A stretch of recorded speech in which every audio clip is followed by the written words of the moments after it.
everyone, welcome back, and thanks for spending a few minutes with me today. I'm genuinely glad you're here because what we're talking about right now is something a lot of people have heard mentioned in passing, but very few truly understand yet. And before we go any deeper, take a second to hit the subscribe button so you don't miss future updates, and give this video a like and share it so more families who need this information can actually see it. Now, let's talk about this new Trump account program and the $1,000 deposit that's getting so much attention lately. At first glance, this sounds simple, $1,000 for a child set aside for the future. But once you look closer, you realize the details matter a lot. Miss one step, misunderstand one rule, or assume something happens automatically, and you could end up missing out completely. That's why this conversation matters right now, not months from now. And definitely not after a deadline quietly comes and goes without much warning. Here's the headline that grabs everyone's attention.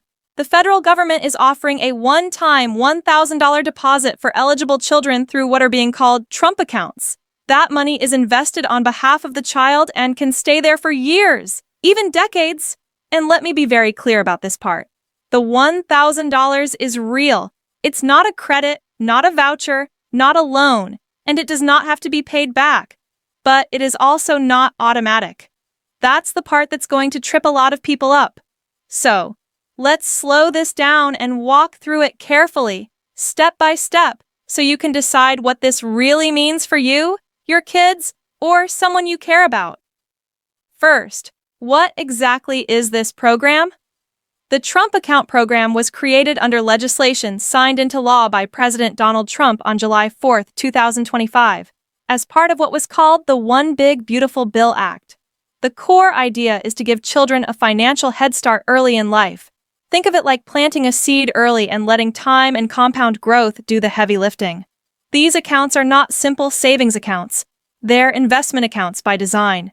The money is meant to stay invested long-term, not sit in cash and not be spent on short-term needs.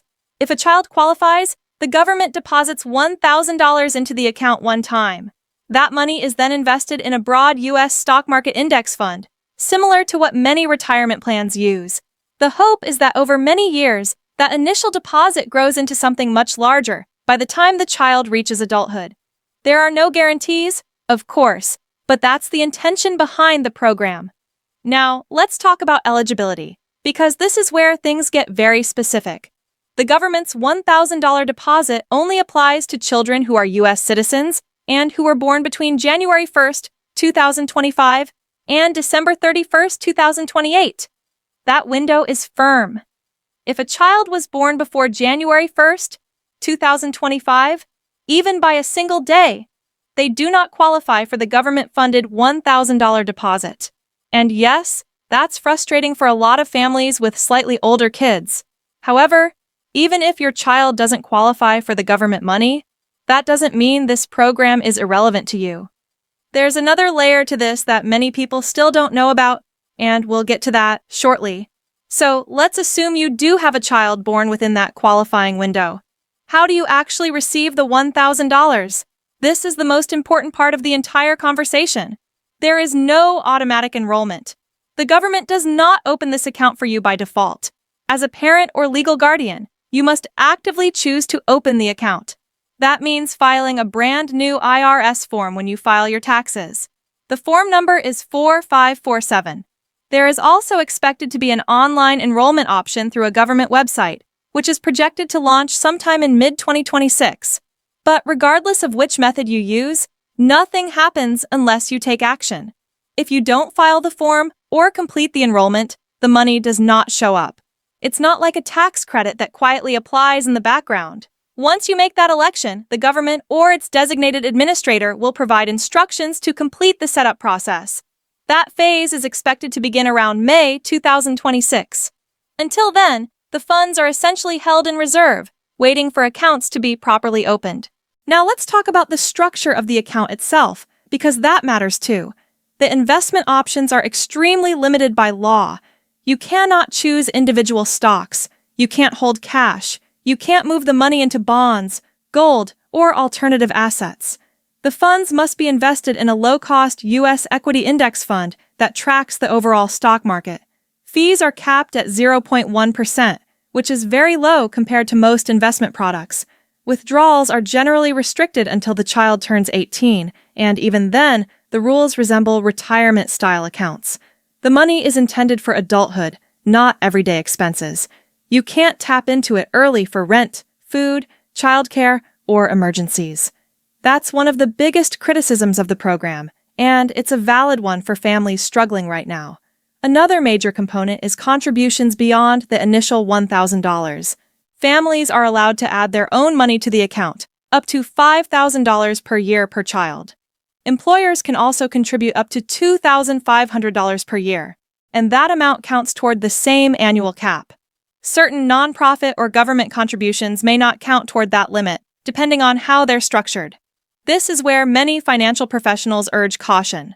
Just because you can add your own money doesn't always mean you should.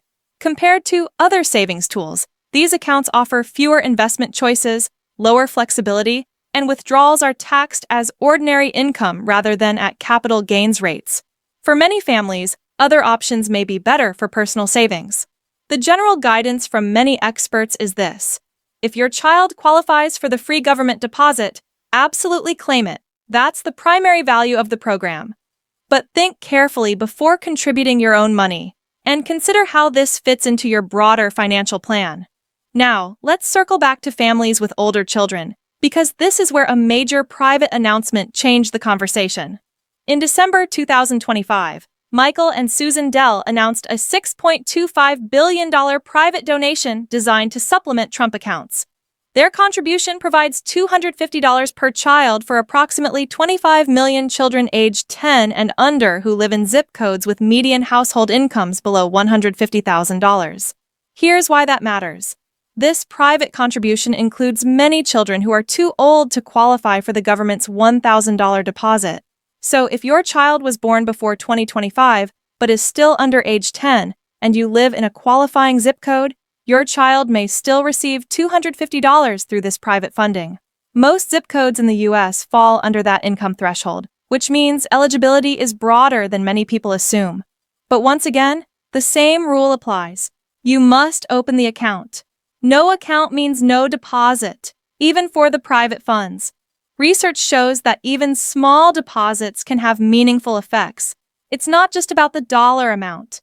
Knowing that something has been set aside for a child's future can reduce stress and shift how families think about long-term planning. Some studies even suggest improved outcomes simply from having these accounts in place. At the same time, there are legitimate concerns.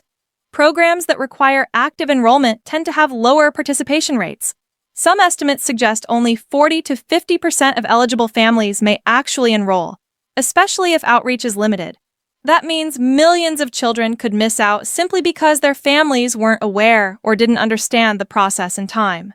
There's also the bigger picture to consider. This program doesn't address immediate needs. It doesn't replace food assistance, housing support, or medical aid.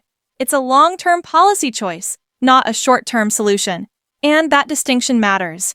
So what should you do with this information? If you have a child born between 2025 and 2028, or a child under 10 who may qualify for private contributions, don't ignore this. Check eligibility. Watch for IRS, Form 4547. Talk to your tax preparer. Set reminders if you need to.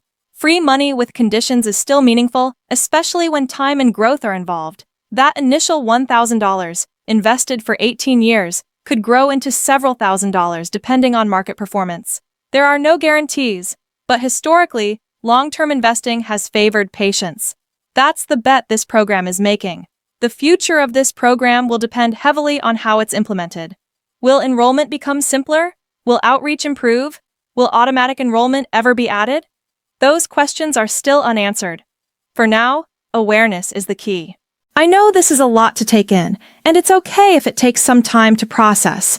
Programs like this are layered, and they're rarely explained clearly in headlines or sound bites. Stay informed, talk it through with your family, and don't assume someone else is handling it for you. Sometimes the most impactful financial opportunities are quiet ones, and they only work if you pay attention. And if you know someone with young kids, sharing this information could genuinely help them.